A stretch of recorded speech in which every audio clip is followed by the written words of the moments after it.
Welcome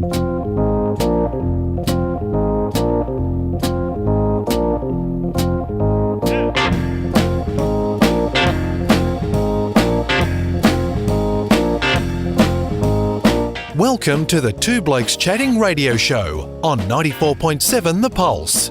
Music, interviews, news, and, well, Two Blokes Chatting. Now, here are the two blokes. I tell you what, I'm pretty confident, Rob, that the bloke we're about to talk to would never have made that mistake. He was an absolute icon on radio when I was a lad, and then went on and matched a few people up on a television show, and these days has taken it one step further and is marrying people himself. Greg Evans, great to have you on the Two Blokes Chatting radio show. Good morning. Hi, how are you, Rob Neal? Nice to be with you. Hey, you sound like you've done radio. Do you know, it was a passion of mine. I grew up as a kid. I was fascinated. When I was a kid, there were valves in a transistor radio, little tiny little thing with an earplug, and I used to listen to people like Stan Rofe and Lionel York and all those people on 3AK and the greater 3UZ, before FM, before community radio, before anything like that, guys. Radio is a great medium to get your music from. Yeah, and of course, many of us, of course I wouldn't have done this because it would have been just the wrong thing to do, but a few of us stood next to radios with tape recorders, and I have a copy somewhere on a tape somewhere of Heartache Tonight by the Eagles with some announcer going da-da-da-da-da-da-da-da at the end over the top of it. I never actually had the single, but boy, I had a version with a radio announcer singing over the end of it. Excuse me, it wasn't me. No, it wasn't you. No, absolutely not. I wouldn't have, absolutely no way in the world. So, funnily enough, fellas, I started my radio career down in Colac at 3CS. That was the first radio station that I was given a job at. And back in those days, of course, it was vinyl and turntables. You had 5 turntables in the studio and a big, long pickup arm, maybe, 2 foot long, because that's where the transcription discs used to come. The Dad and Daves and all of them, they were on these great, big celluloid records, and they played from the inside to the outside, and so you had to have a massive big pickup arm on a really big turntable. So the very first song I ever played on radio was Lynn Anderson's Rose Garden, and it was track 1 on the on side 1 of her album, and of course the album swam on the turntable. There was about 6 inches of overlap of felt on the on this massive big turntable. I was so nervous the pickup arm jumped off the record. So in fact, the very first thing I ever played on 3CS was the felt. Am I saying 1971? Yes, circa then, somewhere around then, fellas, yeah. Greg, they say imitation is the best form of flattery, but you mentioned some of those names, and they were colourful characters that were maybe influenced a little bit by American DJs. You didn't quite come across directly as Stan Rofe, but was there a conscious thing in your mind to not copy but just be influenced by? Do you know, Stan, and as the years rolled by, became a very good friend of mine, and he said to me, I was working at a radio station in Katoomba, 2KA, up in the Blue Mountains, and I desperately wanted to work at 3XY because that was, the ultimate rock station in Melbourne. And Stan said to me, mate, when you go down to Colac, he said, you're going to spend the first year of your career trying to be like someone else. He said, and you'll spend the rest of the career trying to find yourself. And he said, and the day you find yourself will be the day you start to make it on radio. And I carried that advice through. So I've always just tried to be me. Yeah. I've been trying very hard to be Rob Cameron, but I'm nowhere near old enough. So that's advice has stood you in good stead, because you did become very quickly, I know you do the apprentice like normal radio folk, but as a youngish man, so you got the big gig on the big station in the big town, and you did it on the back of being very, well, there was uniqueness about you. You were different, and I think that's what captured the audience as much as the quality of the music you played. Well, I was a very lucky guy. I mean, 3XY was a leviathan of a radio station. Anyone under 35 in Melbourne used to listen to 3XY because it was a great source of you got to remember, back in those days in the 70s, the only 2 places you could get music was the radio, or if you went into a record shop like Allen's or Brash's and you bought a piece of vinyl. They're the only 2 ways you could source music. Didn't have all the platforms and all the TV shows and everything that we've got now. So therefore, having a favourite radio station became very important to teenagers, well, anyone under 35. And 3XY used to rotate those hits on a high rotation basis. And consequently, when you turned on 3XY, the chances were you'd hear your favourite song. I just happened to be lucky enough to be in the right place at the right time, I think. But I certainly enjoyed those days, and I met every rock star that came through Australia because they all wanted to be interviewed on 3XY because they wanted to sell tickets to their shows down at Festival Hall. Half the time I got to compare their shows as well. And I met, some fabulous people like, Eric Clapton and Michael Jackson and, the Eagles and great rock bands like Deep Purple and Black Sabbath and Status Quo.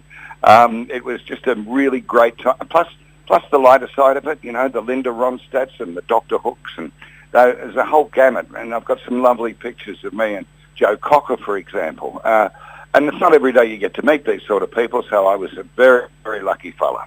Yeah, there's the whole thing about the harder you work, the luckier you get. You mentioned the early days in Colac Radio where you were the producer and the presenter, and you made errors, but when you get into the 3XY, the team around you, did you enjoy that environment a little more where you're able to focus less on the real intricacies of radio and just be more creating your brand? Yes, absolutely. There's no doubt about that. And thank goodness for regional radio because, most people start off in the country where you can make your mistakes and learn your craft. And, I was down at Colac. As you know, it's a very big dairy area. I used to play what they call the hillbilly session in those days. I mean, this is real hillbilly stuff like Chad Morgan and the Singing Kettles. And I'd get on the radio at 5 o'clock in the morning with this hillbilly show because the cows, a lot of people don't know this, fellas, but cows actually milk better to harmonious music. They do indeed. Yes. Rob's a farmer. So that was my job. I was down at Colac playing country music to the cows, and that's where it all started. But you're right. When I got back to 3XY and you're surrounded by professional broadcasters and very creative people, it was a really wonderful time because we came up with some great stuff, and there was some beautiful. Rocktober was invented, and I remember we used to sit around at creative jocks meetings and come up with ideas for what we're going to do as a promotion during Rocktober. And someone said, well, why don't we give away a block of land? And yeah, that's a good idea. Let's do that. How will we do that? Oh, well, we'll get little capsules of dirt, and we'll get the jocks to go out around the suburbs and plant these capsules and then cross back to the station, and people can come and find the jock, and then he'll give them a clue, and they'll go running across the park and under a rock by a tap or wherever they'll get a capsule, and then they turn up on the day at the block of land, and we'll bury the title on the block of land, and then we'll grid the whole block so that if you got capsule number 4, that's where your little space was that you dug. And the whole concept morphed into 3XY gives you the Earth. Whereas when I was not long after that, I lived in the Latrobe Valley, and they had 3UL was the local station, and they used to have Secret Sound, and the prize was a pizza from the Morwell Pizza Shop. And the competition went for about 18 months before anyone could work out what it is. That sounds much more creative. Another event that I remember, and I'm really disappointed you haven't brought this up so far, Greg, because I thought it would be a highlight of your career, and that was 3XY did a 3XY Rock Expo at the exhibition buildings, I reckon about 76, 77, and I actually met you on that night. But, let's not worry about not bringing that up. But, you had that, you had Countdown. It really was the peak of Australian music, wasn't it? That sort of period where it was all about the music. It was, and Countdown had just started, and so everyone used to watch that of a Sunday night because that had Vision as well. Of course, you could see those rock bands, and a lot of the clips were still on film. I mean, just to source them, they'd come into Australia, say, I don't know, say it was an ABBA song, and I do. It'd come to Australia on film, and it'd be sent around the country, and Donny Sutherland Sounds or something might play it, and it might break, so they'd stick it together with a bit of sticky tape, and these tins, and you had to find out where they were and get them and then get them to the channel and then play them, because videotape wasn't around in some of those instances. So it was a really interesting time. You know, radio stations were still playing vinyl and television stations were still showing film. And God knows, with the advent of videotape, that changed the whole world. And then CDs came along and away went the turntable. The last radio station I worked at, the record library per se, was on the Gold Coast, and I was in Victoria.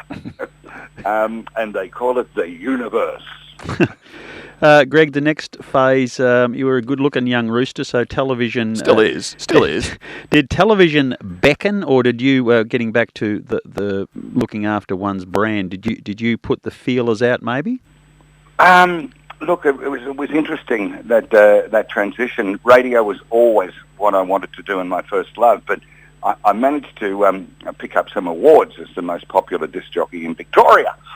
This was the TV Week King of Pop Award, and I think I went up there with perhaps Marsha Hines and Johnny Farnham in those days to collect this trophy, the most popular disc jockey in Victoria.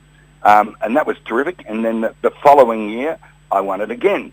And it's a TV Week thing where people vote.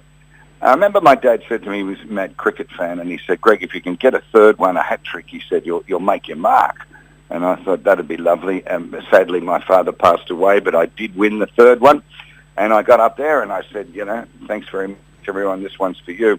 And that triggered a television interview on the Mike Walsh Show, which was then a very big midday television show live around Australia, because Mike started his career in radio at 3SR in Shepparton. A lot of people on television in those days morphed into it from radio. Graham Kennedy started in radio, Bert Newton started in radio, etc., etc. Mainly because television hadn't been invented. That's another story. So that's when I first walked into a television studio, and here I am sitting there with Mike Walsh and an audience in front of me, and it's going all around Australia. And I thought, hey, this is an interesting environment where you can look down the lens of a camera and lift your eyebrow and get a laugh. Well, you can't do that on radio. It's a very solitary situation where you're sitting in the studio, you tell a gag, you're not even sure if anyone laughs on radio. But there, sitting in front of a live audience, I thought, this has got some legs. So it wasn't long after that Mike Walsh actually invited me to host a show. He had a production company, and I did that show called Together Tonight with Kerry Armstrong and Louise Phillips and Andrew Harris, and that's when I left radio and sort of went into television. But one thing about TV, guys, it's very short-lived. Things come and things go. All things must pass, yes, Jefferson said. And there's one thing for certain, whatever television show starts, one day it's going to get axed. And then I found myself back in radio again until Perfect Match came along. Yeah, Perfect Match is interesting. We see a lot of spin-off styles of love-making interest on television at the moment, which range from appalling to embarrassing. When you first started, the concept was unique and interesting, but the Dexter factor in it, did you know that the whole time your tongue needed to be firmly in your cheek for that concept to work? You know, this is the genius of Reg Grundy. I mean, he was, I think he was living on the Isle of Man or some tax haven at the time. Allegedly. With everything, absolutely everything, even down to the colour of my bow ties or jackets. And every time we did a test episode, he would see it and make these adjustments. And it was his concept to introduce Dexter. And I was never sure why, but I never questioned it because it had an appeal to the younger generation. And I think that's one of the reasons Perfect Match was so successful, because the demographic appeal was so widespread. The young kids like Dexter, you know, teenagers like seeing young people because they knew they were about to fall into that category. Young marrieds, it reminded them of when they were courting. And we even had, 65-year-old people on the show as well. So the viewing, the age group of the viewing audience was so vast that the show rated its bottom off. I mean, it was the highest rating show on television 5 nights a week for years. It just went crazy. And there was a certain amount of innocence around back in 1985. There was full hair and long head and padded shoulders, but it was all a bit wink, wink, nudge, nudge, like, was there any romance? Was was the cue for "Did you do it?" And so consequently, it was wink, wink, nudge. Nowadays, it's just full on. Yeah. And so it's lost that innocence, I guess. But having said all of that, I think one of the key reasons for its success, and one of the reasons why maybe some of today's shows aren't as successful, is because it was natural. Whereas, I don't know about you guys, but I find that a lot of television today is so contrived. It's in fact, it's an oxymoron to say reality television, because it's not reality. It's all cotted up, where the contestants have to rehearse their answers and say them 3 or 4 times in different levels of, urgency. And so, whereas on Perfect Match, it was just all natural. Just, out they went and what they said, and sometimes it worked and sometimes it didn't, but at least it was their answers. Yes, there's one particular show that has a similar theme to Perfect Match at the moment, that is it falling in love. Won't name it, but its initials are MAPS. And there was a thing on Facebook or somewhere the other day where someone showed a particular argument between 2 contestants, and during that time, one of the combatants in the argument was eating her main course, then she was eating her dessert, then the dessert was back intact, then she was back to her main course, and someone's actually, and they've run the clip. Like it's not as though they've said, I've chopped it up. Most bizarre thing you've ever seen in your life, and I suspect you didn't have that so much in the days of Perfect Match. I guess because Perfect Match, at the end of the day, because it was new, there was no need to have to take it to the next level, which is what seems to have to happen at the moment. And I think, again, Reg Grundy, we didn't want to edit it. We didn't want to contrive it. We wanted it to be as natural as we possibly could make it. And I think that was one of them. Greg, selection of guests, was there a lot of screening, some screening, no screening? How did that work? No, there was virtually none. I mean, it was only just a call out for contestants. If you'd like to be a contestant on Perfect Match. So I can recall one instance, we in Melbourne, for example, if you'd like to be a contestant on Perfect Match, turn up to St Paul's Church in Brisbane Saturday morning at 10 o'clock, but please bring your own pencil. I mean, as bizarre as it sounds, there were so many people turned up at these auditions. Grundy's didn't have enough pencils or pens, and they filled this little church in Bridge Road, Richmond, just packed them, and they were down the street, lined up on the footpath, all to go and fill out a questionnaire, because to be on the show, there was an 18-page questionnaire that legitimately got fed into a computer. 9 pages about yourself, 9 pages about the prerequisites in a partner. For example, do you mind if he's bald? Do you mind if he doesn't have his own teeth? Do you mind if he's got a driver's license or doesn't, etc., etc.? And that was legitimately fed into a computer, and if there was a compatibility with someone else of over 65%, they became your perfect match, and they would be one of the 3 contestants, and the other 2, well, they could be randoms, and so it was potluck. But the whole idea of the game was to try and pick your perfect match, and if you did, you got a bonus. You won a TV or something. I don't know, I can't remember, but it was fun. Because it's interesting, the impact that show has had on Australian society. I work during the week, as you can probably tell. This is not our full-time gig, and so I was at work during the week, and everyone just says, what do you do on the radio on Saturday? I said, interviewing Greg Evans, and with almost no exception, they said, have you got Dexter coming on as well? Yes, and it's the most asked question in my life today. You may or may not know, but I'm a marriage celebrant these days. Yes. I've married many people, and whenever I go to a wedding, which I will be doing tomorrow, for example, someone there will come up to me straight away and say, "Where's Dexter?" And without wishing to look behind the curtain too far, it is alleged that you never saw Bruce Mansfield around when Dexter was on screen. Is that a true statement? Bruce Mansfield was one of the voices of Dexter. Yes, yeah, indeed. We've blown the cover. Because apparently Dexter wasn't a real person. It was a made-up thing. Oh, you idiot. I wanted to talk a little bit about the nervousness for the presenter. You've talked about the guests coming on to Perfect Match, and you never really know what's going to come out of their mouth. Was that exciting for you, or was there periods where you were really, really worried? When you say guests, you mean contestants? Yeah, contestants. Sorry, yes. No, I deliberately asked not to be informed of anything. I wanted to host the show and hear the answers and see the questions at the same time as the viewer did, and that gave me a sense of shock if they were funny, or boredom if they were bad answers or whatever. So my reaction was, I was hearing the answers and the questions exactly the same time as the viewer, and I liked it. I preferred it that way. Yeah. Yeah. Did you worry that maybe because there were a few that maybe the fellow was being a bit cheeky and pushing the line? Was that just good television, or did you have some nervousness? No, never nervousness. That was fun. I mean, if they were boring, it was fun, and if they were smart Alex, it was fun. You've got no idea, Rob and Neil, how much fun we had making that show. In fact, you talked about editing. The only things that were edited out were when it did go over the line. And we never chopped anything and put something together to contrive something. Sometimes it had to go. If they dropped the F-bomb, that had to go. It was 5:30 television show. So on the odd occasion that happened, but the studio audience just went nuts. And it was 5 days a week, wasn't it?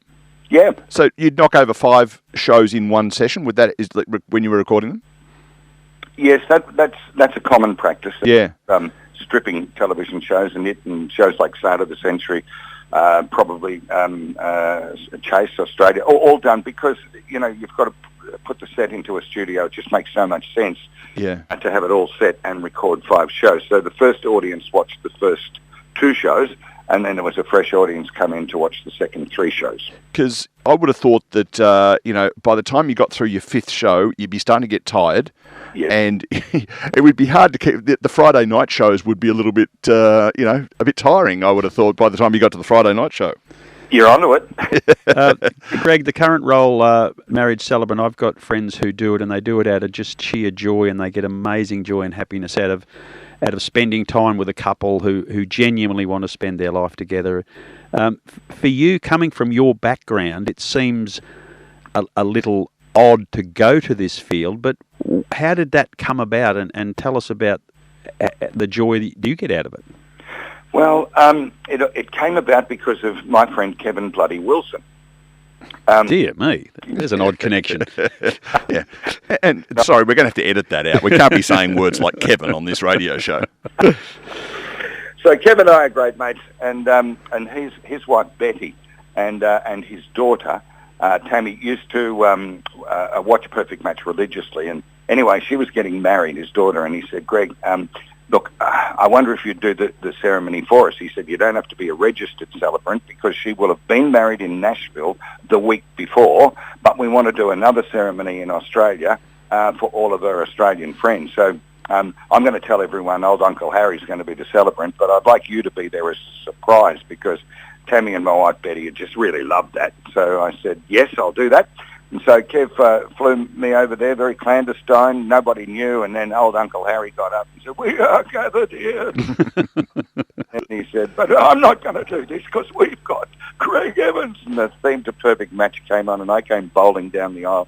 Well, Tammy looked around, and boy, what the word that she mouthed was, again, something we can't use on your radio station. As long as you mouth it, you'll be okay.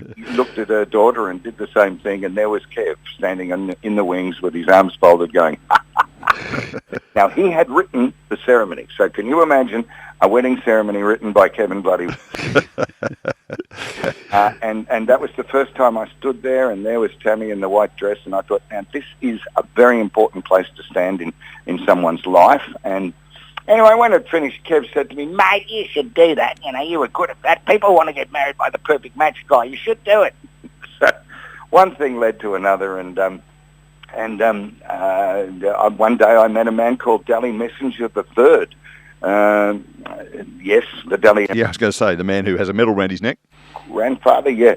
And I said, what do you do, Dally? And he said, I run a college that teaches marriage celebrants. And I said, well, I might rock along to that when I'm about 80. He said, no, do it now, because your background in radio and television means that you can present something professionally. And that's how it started. I was working on a radio station in Melbourne called 3AK, and my producer, Amber Sheldon, got proposed to, and she said, can I be your first? And so So that was it. In the Domain Gardens near the Myer Music Bowl, I married Amber, and that was my first wedding, and I'm coming up for my 1,000th. Wow.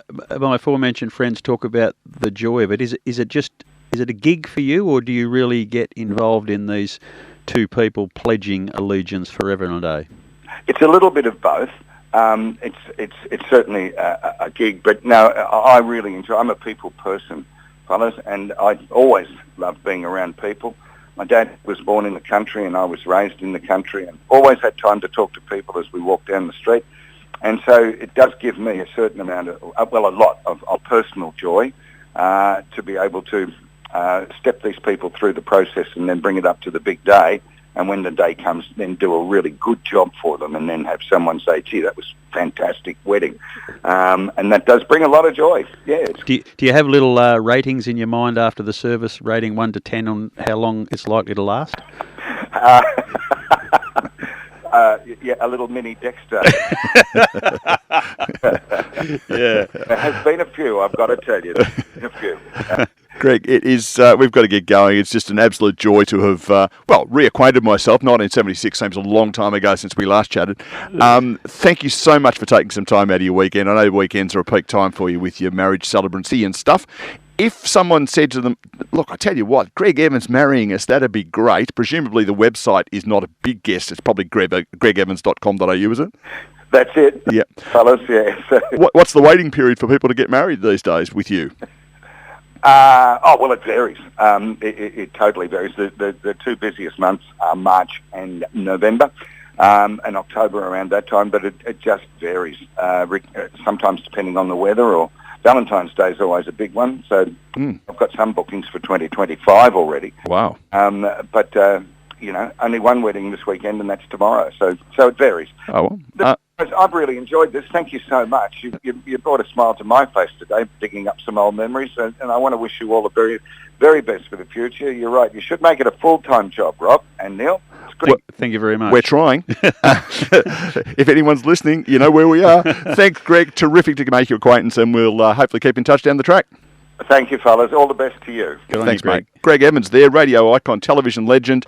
That goes all right, doesn't it? Yeah, it's a good story. Yeah, you just sort of sense the guy's pretty grand. People person, and I think that's the motivation. He sounds to me like it was never totally about Greg Evans. Yeah. Which was, it was interesting. In an environment where you'd be bouncing around the old ego, I would have thought. Yeah. But as he would have known in 1976. Very much It's not so. a dirty word.